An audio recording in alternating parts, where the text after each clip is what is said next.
Some of Hollywood's brightest stars gave us unforgettable final performances, moments that became real-life farewells. From Robin Williams to Paul Walker, Heath Ledger, and Chadwick Boseman, these last roles turned into powerful goodbyes that still move audiences today.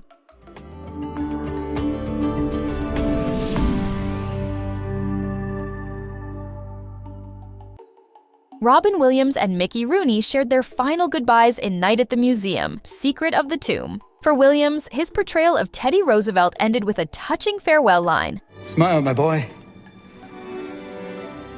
It's sunrise." A moment that still brings tears to audiences who grew up with his humor and heart. For Rooney, his smaller role as Gus carried the same charm that defined nearly a century of his career. Both actors passed away in 2014, and the film was dedicated to their memory, making this installment not just the end of a trilogy, but the last curtain call for two Hollywood legends.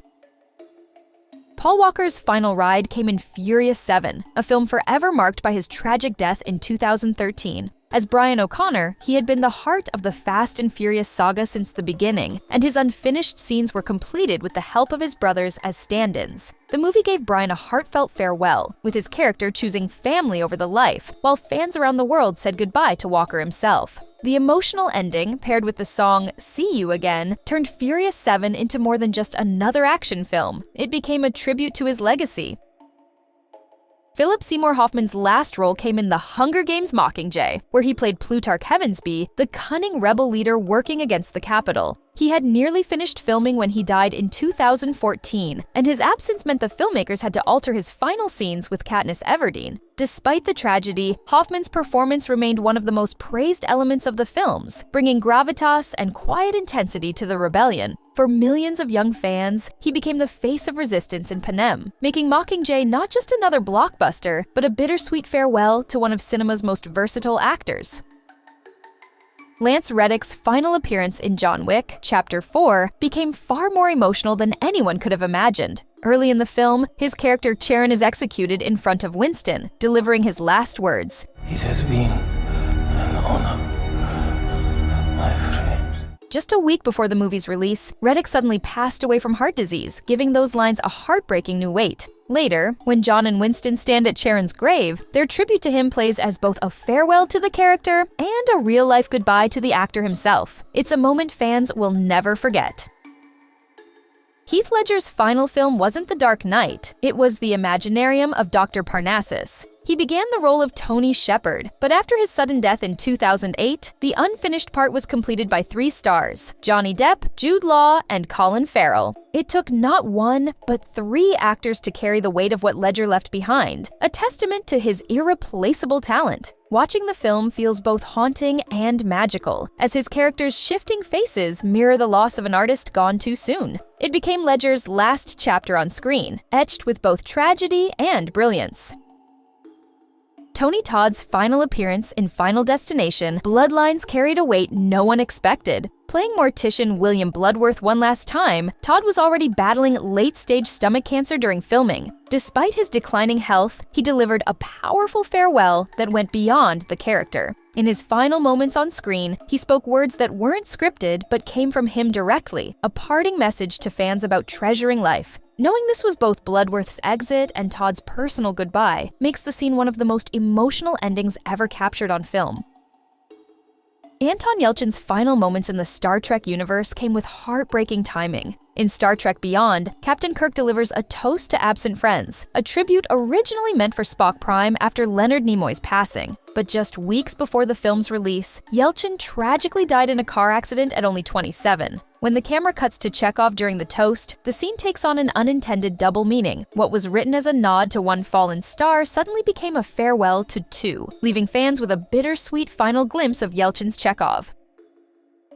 John Wayne's last ride wasn't just on screen, it mirrored his real life. In The Shootist, he played J.B. Books, a gunfighter dying of cancer. What the audience didn't know was that Wayne himself was battling the same disease during filming. Every scene carried the weight of reality, making his performance feel raw and final. When the credits rolled, it wasn't just the end of a movie, it was the closing chapter of a legendary career. Watching The Shootist means witnessing Wayne's true farewell, both as a character and as Hollywood's ultimate cowboy.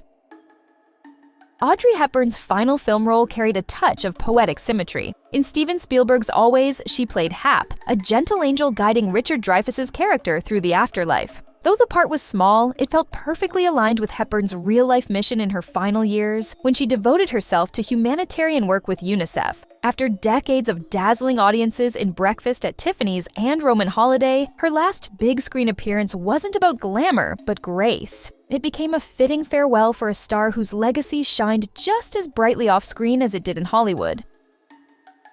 Christopher Reeve's resilience shone brightest in his 1998 remake of Rear Window. After a horse-riding accident in 1995 left him paralyzed from the neck down, many thought his acting career was over. But Reeve defied the odds, stepping back into the spotlight as Jason Kemp, the wheelchair-bound lead modeled after James Stewart's original role. The film wasn't just a remake, it was a statement. Reeve proved that disability didn't define his talent, showing the world he could still command the screen. It became one of his most inspiring performances, a reminder of Superman's strength, even without the cape.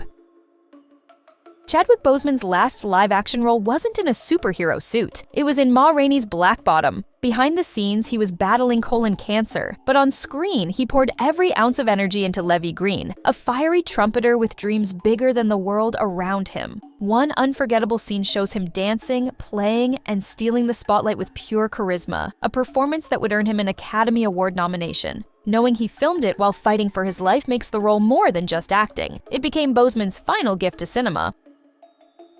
Vincent Price's last major film role came in Edward Scissorhands, where he appeared as Edward's inventor. In a flashback, his character dies before finishing Edward, leaving him with scissor blades instead of human hands. What makes this moment especially poignant is that Price himself was in poor health during filming, suffering from chronic obstructive pulmonary disease and Parkinson's disease. His frailty shows through in the performance, lending the scene an unintentional layer of reality. For audiences, it wasn't just the death of a character, it was the final farewell of a horror legend who had shaped cinema for decades.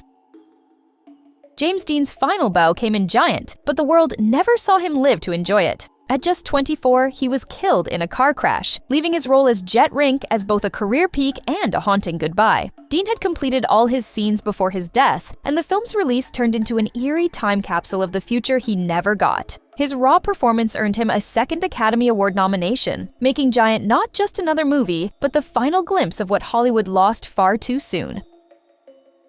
Brandon Lee's final role in The Crow became one of Hollywood's most haunting tragedies. Near the end of filming, a prop gun accident turned fatal when it discharged a real bullet, killing Lee at just 28. His unfinished scenes were completed with the help of body doubles, but the shadow of his death lingers over every frame. In the film, his character Eric Draven is murdered, only to return from the grave seeking vengeance, a chilling mirror of Lee's own fate. The result is a performance that feels like both a resurrection and a farewell, forever tying his legacy to The Crow.